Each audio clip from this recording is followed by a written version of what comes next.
নতুন দিনে নতুন সকালে নতুন একটা ভিডিও নিয়ে চলে এলাম।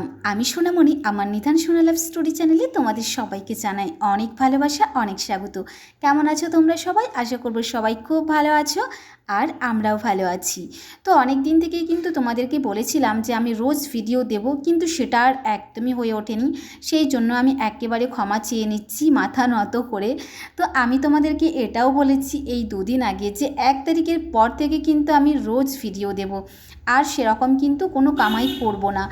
এই কয়েক মাস অনেক কামাই হয়ে গেছে, একদমই ভিডিও সেভাবে দিয়ে উঠতে পারিনি। সরি বন্ধুরা, তোমরা প্রচুর পরিমাণে আমাকে মিস করেছো। অনেকেই যারা আমার ভিডিও পছন্দ করো তারা আমাকে প্রচুর পরিমাণে যে কমেন্ট করেছো যে দিদিভাই তুমি রোজ ভিডিও দাও, রোজ ভিডিও দাও। সত্যি গো, আমি ক্ষমা চেয়ে নিচ্ছি, আমি দিতে পারিনি, একদমই দিতে পারিনি। অনেকটাই ব্যস্ততার মধ্যেই ছিলাম এই কয়েক মাস, সেই জন্য আমার একদমই দিতেই পারিনি। ভিডিও আমি যে করেছি, ভ্লগ করেছি, কিন্তু এডিট যে করব সেটা কিন্তু একদমই হয়ে ওঠেনি। কিন্তু হ্যাঁ, আমি কিন্তু আমার ফেসবুকে সব সময় ভিডিও দিয়েছি, যেই ছোট্ট ছোট্ট ভ্লগগুলো বা ছোট্ট ছোট্ট ভিডিওগুলো হয়, রিলস ভিডিওগুলো, সেগুলো কিন্তু আমি ফেসবুকে আপলোড করেছি। ওখানে কিন্তু আমি রেগুলার কাজ করেছি। খুব একটা যে কামাই করেছি ফেসবুকে সেরকম না, কিন্তু ওখানে আমি রেগুলারই কাজ করেছি। কিন্তু ইউটিউবে অনেক কামাই হয়ে গেছে। আমি মন খারাপ হয়, এডিট করে উঠতে পারি না, তো সেই জন্য দিয়েও হয়ে ওঠা হয় না। তো যাই হোক, এরপর থেকে আমি ভেবেছি, 1 তারিখের পর থেকে ভেবেছি যে আমি রোজ ভিডিও দেব, আর যে কামাই করব না। হয়তো 1-8 দিন হয়ে যেতে পারে, বাট চেষ্টা করব রোজ ভিডিও দেওয়ার জন্য। তো চলো, সকাল তো হয়েই গেছে। আমি অনেক সকালেই ঘুম থেকে উঠে গেছি। আমার প্রায় 5টার দিক করে ঘুম ভেঙে গেছে, কেন কি 5টার সময় আমি অ্যালার্মটা দিয়ে রাখি। আমি যদিও বা অ্যালার্ম দিতে জানি না, আমি আমার ভাইকেই বলি যে অ্যালার্মটা দিতে। তো ওই যে দুটো ফোনে অ্যালার্ম দিয়ে রেখেছিল। যেহেতু সোনামায়ের যে সকাল স্কুল চলছে, সেই জন্যই আমাকে অনেকটাই সকালেই উঠতে হয়। আমি যদি সকালে না উঠি, ওকে আবার ঘুম থেকে তুলতে অনেকটাই দেরি হয়ে যায়। তো আমি ঘুম থেকে ওঠার পর আমি আমার একটু কাজকর্মগুলো করে নিয়েছিলাম। ফোনেও কিছু কাজ ছিল, ওগুলোও করে নিয়েছিলাম, আর বাড়ির কিছু কাজকর্ম ছিল, ওগুলোও করে নিয়েছিলাম। তারপরেই যে সোনামাকে আমি ওই 5:30টার দিক করে ঘুম থেকে তুলেছি। ও তো কিছুতেই উঠতে চায় না সকালবেলা, তবুও অনেক জোর জার করেই যে ওকে ঘুম থেকে তুলেছি। হ্যাঁ, তারপরে যে ও অনেক অজুহাত দিচ্ছে, বলছে যে মা আজকে আমি স্কুলে যাব না, আমার পায়ে ব্যথা, আমার যে শরীর খারাপ লাগছে। তো হাজার অজুহাত শুনতে হয় আমাকে সকালবেলাটা। কিন্তু যাই হোক, ওকে অনেক বুঝিয়ে বাঝিয়ে তারপরে ও রাজি হয়েছে স্কুলে যাওয়ার জন্য। এটা রোজকারের অনেক অজুহাত থাকে। তারপরে যখন যে চোখের মধ্যে একটু জল দিয়ে দেয়, পুরোপুরি ঘুমটা ভেঙে যায়। তারপরে মনে হয় যে না, ওকে স্কুলে যেতে হবে, এরকম। তা যাই হোক, ও যে নিজে নিজে মুখ ধুয়ে নিয়েছে। আর এখন দেখো, ওকে আমি খাওয়াবো যে হরলিক্স আর বিস্কিট। আজকে সেরকম খাবার দাবার নেই, তো সেই জন্যই ভাবলাম যে না, যেহেতু হরলিক্স আছে, ওকে আমি হরলিক্স আর বিস্কিটটাই দিই। আর এ মাসে কিন্তু একদমই বাজার করা হয়নি। গত মাসে বাজার করেছিলাম, তো ওই ভাঙা টুকরো কিছু বিস্কিট ছিল, ওটাই যে ওকে আমি দিয়ে দিচ্ছি। যাই হোক, কিছুই তো নেই বাজার। তো এই কয়েকদিনের মধ্যেই আমিও যে বাপের বাড়ি গিয়ে মাসকাবাড়ি বাজারটা করে নিয়ে আসবো অবশ্যই। আজকে যদিও বা বাপের বাড়ি যাব, তো আজকে আমি করব না, 2 দিন পরে আমি যখন যাব তখন করে আনবো।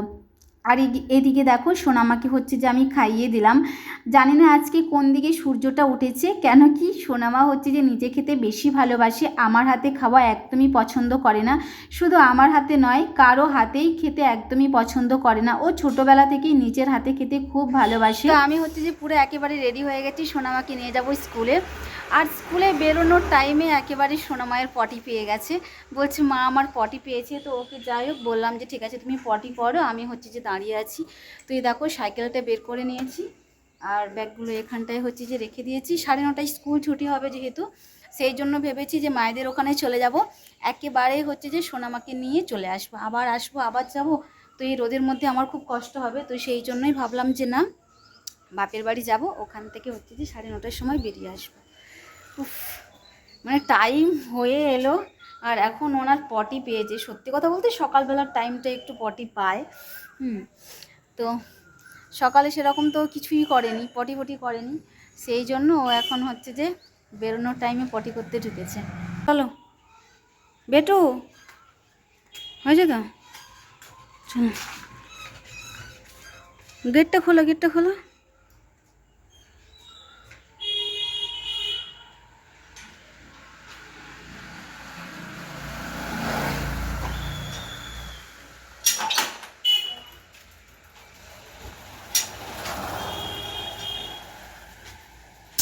চলো।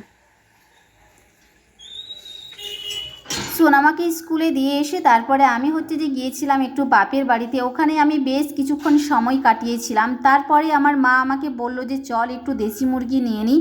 তো একজন হচ্ছে যে আমাদেরকে বলেছিল উনি হচ্ছে যে দেশি মুরগি নেবেন, সেই জন্যই কিন্তু মা আর আমি হচ্ছে যে এসেছিলাম বাজারে। যেহেতু 9:30টারও বেশি হয়ে গিয়েছিল, তো আমার খুব চিন্তা হচ্ছিল সোনামাকে হচ্ছে যে স্কুল থেকে নিয়ে যেতে হবে বাড়িতে। আর মা এদিকে বলছিল যে যেহেতু তুই বাড়ি যাচ্ছিস একটু তোকে মাছ কিনে দিই। আমরা মাছ বাজারের মধ্যেও ছিলাম। আমি মাকে বললাম যে ঠিক আছে তাহলে ভোলা মাছ কিনে দাও, কিন্তু সারা বাজার ঘুরেও কিন্তু মা ভোলা মাছ পায়নি। সেই জন্য বললাম অনেকটা দেরি হয়ে যাচ্ছে মা, আমি আর কিছু নেব না, তুমি বাড়ি চলে যাও, আমি হচ্ছে যে সোনামাকে নিয়ে আমি বাড়ি চলে যাচ্ছি। তো মা তার নিজের মতো করে বাড়ি চলে গেছে, আর আমিও সেরকম মাম্মাম সোনাকে নিয়ে হচ্ছে যে বাড়ি চলে এসেছি।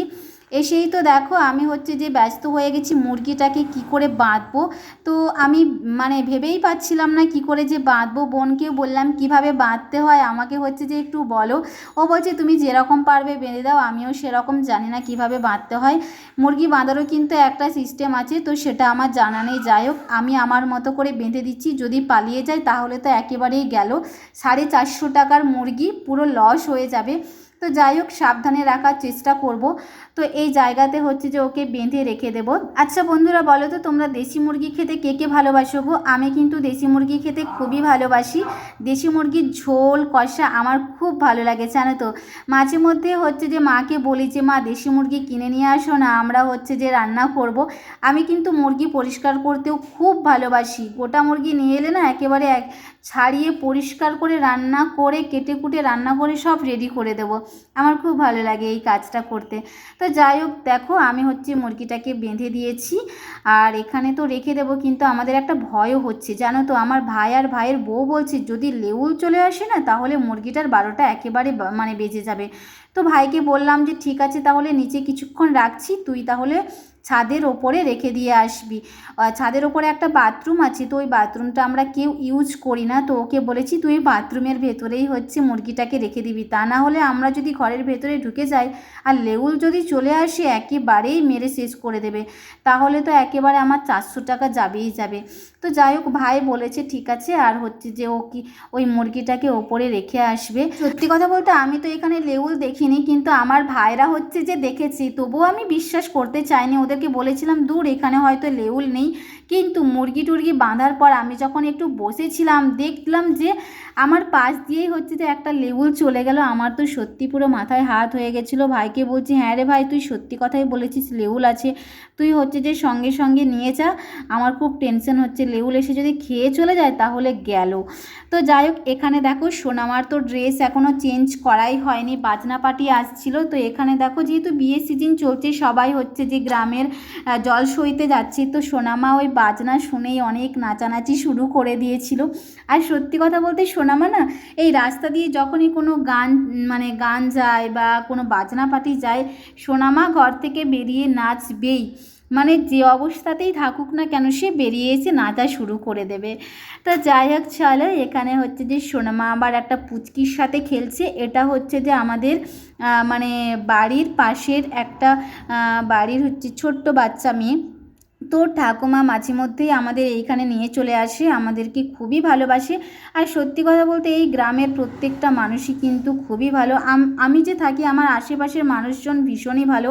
আমরা যে ভাড়াটিয়া ওরা কিন্তু সেরকম চোখে আমাদেরকে দেখে না, একদম নিজের মতো করেই আমাদেরকে ভালোবাসে, নিজের মতো করেই আমাদেরকে দেখে। কোনো কিছু ওকেশন হলে কিন্তু আমাদেরকেও ইনভাইট করে। তো বেশ ভালোই লাগে আর কি, এখানে যে আছি না বেশ আনন্দই লাগে, সবার সাথে কথা বলা, মজা করা, আনন্দ করা বেশ ভালো লাগে।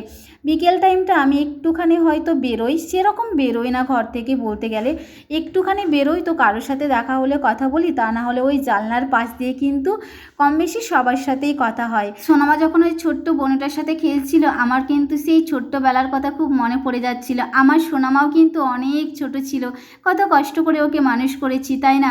তো তোমরাও এখন যখন ওকে দেখো তোমরাও অবাক হয়ে যাও যে সেই ছোট্ট মাম্মাম কত বড় হয়ে গেছে।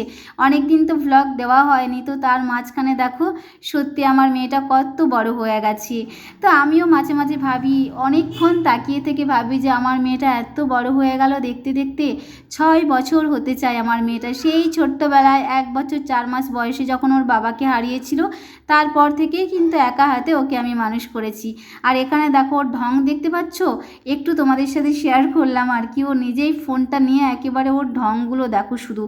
দেখি আর ভাবি আমার মেয়েটা সত্যি অনেক বড় হয়ে গেছে। তোমরা অনেকেই ভাবো আর অনেকেই বলো হয়তো আমি আমার মেয়ের কোনো খেয়াল রাখি না, ওকে আমি কোনো গাইড করি না, স্কুলে যাই কি না বা কোনো কিছু তে গাইড করি কি না, এরকম হয়তো তোমাদের অনেকেই ধারণা থাকে। কিন্তু বিশ্বাস করো বন্ধুরা, আমার তো মেয়ে আর আমি তো মা, বলো আমি আমার মেয়েকে গাইড করব না? সেটা কি কখনো হতে পারে? আমার সোনামা কিন্তু স্কুলেও যায়, নাচের স্কুলেও যায়, এমনকি ড্রয়িংয়ের স্কুলেও যায়। তো আমি চেষ্টা করি ওকে হচ্ছে যে গাইড করার, আমি তো মা, তাই না? তো তোমরা যারা আমাকে খারাপ ভাবো তো প্লিজ এইভাবে আমাকে খারাপ ভেবো না। তোমরা শুধু আমাকে আশীর্বাদ করো আমি যেন আমার মেয়েটাকে মানুষের মতো মানুষ করতে পারি। সত্যি কথা বলতে আমি ওকে সেরকম কোনো চাপ দিই না। দাঁড়াও, ঢাকা নেবে একটু পরে। আমার হচ্ছে যে এই পাশে দাঁতে এত ব্যথা হচ্ছে, একেবারে মাড়ির কাছে প্রচণ্ড পরিমাণে ব্যথা। আজকে হঠাৎ করে এত যন্ত্রণা শুরু হয়ে গেছে কি বলবো। আর এই যে দুষ্টুটা সারাদিন শুধু দুষ্টুমি দুষ্টুমি করতেই থাকে, আমার সোনামা করতেই থাকে। গেল তো, এখন বাজে হচ্ছে যে 10টা মতো। আর এই দেখো সবাই হচ্ছে যে খেতে বসে গেছে। তো সোনামা বলছে মা খাবে, চলে এসো। আমি হচ্ছে যে বাইরে ছিলাম, তো দেখো সোনামা আর আমি দুজনে হচ্ছে যে একসঙ্গে খাবো। তো চলো তাহলে খেয়ে নিই। আজকে রান্না হয়েছে মাংসর ঝোল আর হচ্ছে যে ভাত। আজকে কিন্তু আমার ভাই রান্না করেছে। তাই তো পুরো ঘরটা একদম কি বলবো, এত গন্ধ ছড়াচ্ছে না ঘরের মধ্যে, সত্যি।